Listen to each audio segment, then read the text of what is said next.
welcome back to Eye on the Money, and today on the show we're discussing children and money, and with me in studio I have Maureen Radoli, who is the head of personal financial management at Centonomy.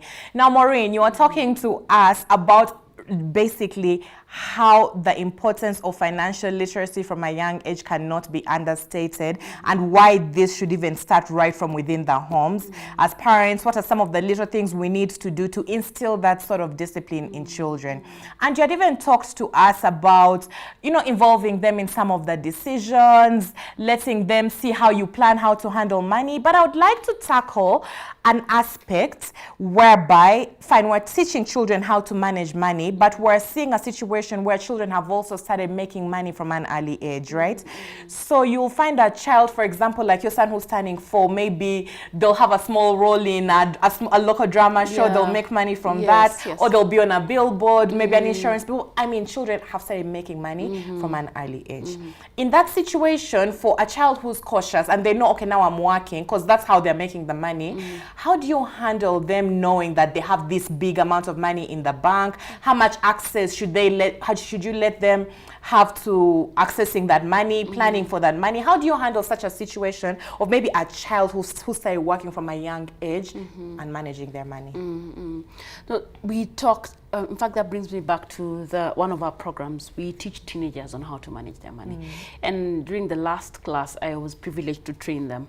And when we're just giving them projects to work on, one of the things that we tell them is, we're giving you this amount of money, and please come up with a business idea. Ingrid, you'll be amazed at what children are doing. They went through a marketing plan. They talked about how they're going to market their products on socials.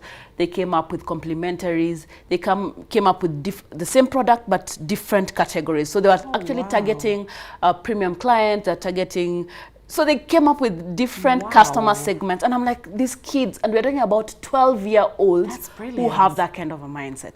And when I asked them, where are you going to get the money? They're like, we have money in our accounts. And I was like, okay, now this is a good one. So one of the things that we taught them is you need to start, before you spend money, have a goal. And your goal has to be very clear. And remember when I talked about making sure that you're teaching a child on 3 aspects when it comes to saving money. Of course, there's saving. So you need to save your money for a rainy day. Number 2, you need to save money for the purposes of just giving to the less fortunate. Because that also gives you because let me tell you, what you're doing should impact another person. That's what humanity is all about. Then number 3, we are talking about, of course, there's saving and then paying yourself. So buying yourself a gift. So they need to have a plan, and they need to share that with you. Allow them to create that plan, because you have worked with them through. So tell them, okay, what do you want to do with the money? And it doesn't have to be so much, because you're paying for their needs. They're eating in the house. Though I know one of my very former bosses I used to work for, and this was, in fact, they actually used to plan financial literacy, but I didn't know because I've really exposed. So the children would actually, they were paid, they used to work during holidays, and they were paid quite a lump sum of money. Like, they used to earn, I think, 3 times what I was earning. Yes, because they owned the factory, the business was their parents. So that's the money that was going into their accounts 3 times. So what they used to do is they used to pay house allowance in their parents' home. But you pay for living there. You actually participate in paying for shopping. You'll be told you are the one who's going to be buying meal, because you have a lot of money. So make sure, as I said initially during the last show, that if you do not assign your money to a particular thing, you will spend it aimlessly. So just teach them, fine, okay, you have an amount of money. It is important for you you have this money, but you cannot access, probably just give them a certain limit. You can only access this much to be able to spend it on this particular thing. And that you'll have already cultivated a certain habit. There's delayed gratification, they'll understand planning, they'll also know, you'll also have taken them through understanding what is a priority right now. Because talking about, because kids will always want, and I'll tell you, Mom, today I want to go for swimming. And you're like, okay, but I had not planned for us to go for swimming. So there are priorities in life that they also need to learn. And I had said initially that children are very observant. And that's why you'll realize that somebody will tell you, Ingrid, you're so much like your mom, but how did you learn that? If another family would have adopted you, you would have actually acted or lived the way, or just imitated them and how they're living their life. So it's important for us to make sure you have taken your children through planning. Let them make those mistakes. And the other thing is, apart from that, you know, remember I mentioned about debt. You know, children should also learn about debt, yes? I know people who help their children start off businesses, and this is about, there are few who are making money, young children who are making money. But you as a parent, what are you doing to support your child? Support their giftings. Support their giftings. And once they do that, teach them. There are those kids who bake today. I know of a child, I just forgot her name. Probably you can post that in a social later, just so that parents can just go through her story. This is a 9-year-old who's made billions in dollars by making lemonade and selling. Right. It's a story that's all over social media. So she's making a lot of money. But part of what she's doing with this money is actually helping out the less fortunate. So there's a cause. It is important for us to just help children to realize a cause for spending their money. And that is why we talk about goals. So then they'll understand it a little bit differently, but at the end of the day, what you're trying to instill is you must have a goal. Yes. And you know now, Maureen, everything that you've said has really got me thinking that maybe the reason why like children with bad financial habits turn into adults with even worse financial habits is really because there's no concerted effort, like you've said, right? There are certain families that actively go out there to make sure this happens, but also I feel like there's a gap in our curriculum. There is a gap. Right? So as a parent who maybe is too busy, and you know how the reality is of late, parents are not really in touch with their children, so they leave that as the role of the school. But do you think there's something missing there in our curriculum to, you know, enable this practically for children, you know, to know this is how I can handle money, and how can that be addressed? Because I know at Centonomy, that's something you're very big on. Yes, yes, yes. And I hope that people in the education sector are listening to this. If only they could. Some of the issues that we're struggling with, corruption, greed, it all comes from not having these skills. Because remember, if we're able to have the financial literacy just integrated in the education system, would actually have a lot. And that's something that Centonomy has actually been thinking about and how to do that. And there's something I know that is working behind the scenes, but I know we'll be ready when the stakeholders are ready as well. Because if children are taught delayed gratification, if children are taught planning, if children are taught about goal setting, trust me, they'll make such a big difference. I know of a young lady who came and did a program. Of course, she was a teenager then. And she came back just to share her story because she wanted to inspire other young people.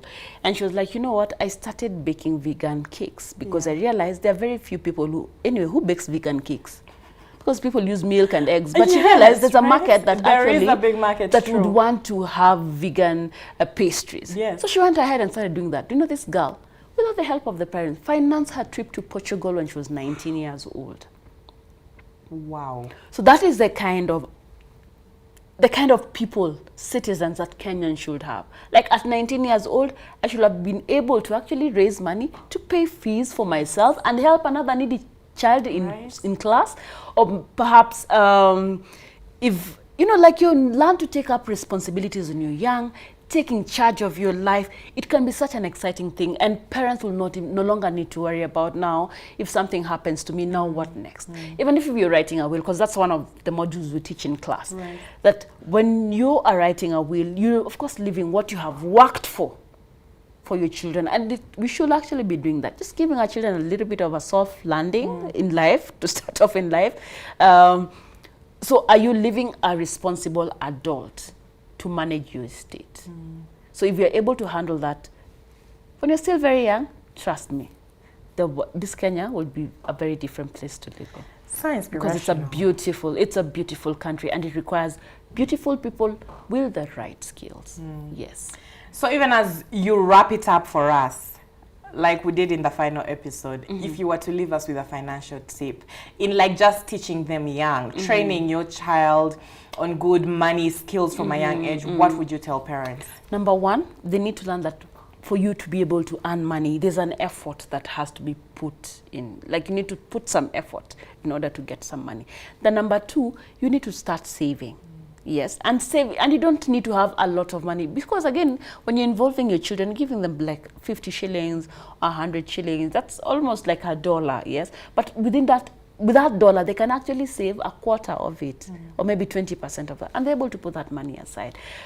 Teach them to be kind as well, even when they're working so hard, because that way, because again, we've realized that families, as time goes on, the generation today, we're not in touch with our families, leave alone our friends. We're not really in touch with our families. If something happened, would I be in a position to help somebody else? So the money aspect really comes in and helps us with that. Make sure when you are planning your budget, let your child be involved. Right. Involve your children in everything, and stop talking negatively about money to your children, because that's the other thing. Every time you start telling a child, you think money grows on trees. It actually affects their mindset. Every time you keep on telling your child, there's no money, you're speaking into something very different. So by the time they're getting money, that's actually what they'll be working with. And you know, once they get their money, the other thing they'll be like, you know, when I was growing up, there was no money to do this. So I have my money, I'm gonna spend my money on exactly what I always wanted to do. Ending up helping them actually, or directing them, or making sure that they're making the wrong decisions. And I'm saying this with a lot of I'm trying to affirm this with a lot of passion, that guys, anytime you start telling your children there's no money, you're actually wasting them. Just tell them, for now, that the money I have will not be able to perform that particular task. I will not be able to buy that. But just let's work something out. So you're taking them with you on a journey that's going to help them make better financial decisions. They'll be able to live the lifestyle that they want. They'll be able to travel the world. Kutoka Ushago, then coming to Nairobi, and like, your child has traveled. The world is a bigger place. They need to go to Maldives. They need to go to, you know, whatever, yes? And that they can learn by planning. You just came here to rub people the wrong way. Maureen, I can't tell you how great you've been and how amazing it has been to host you on the show. First of all, to talk to us about couples and money last week, and then today to just hit the nail on the head when it comes to children and money. And remember, again, you can be a part of this conversation by sending your feedback to our social media handles. And remember, you can access the past episodes of our collaboration with Centonomy on our YouTube pages. This goes on and on and on. So please keep it locked on Eye on the Money, and I'll have so much more amazing shows coming your way. In the meantime, enjoy the rest of your viewing.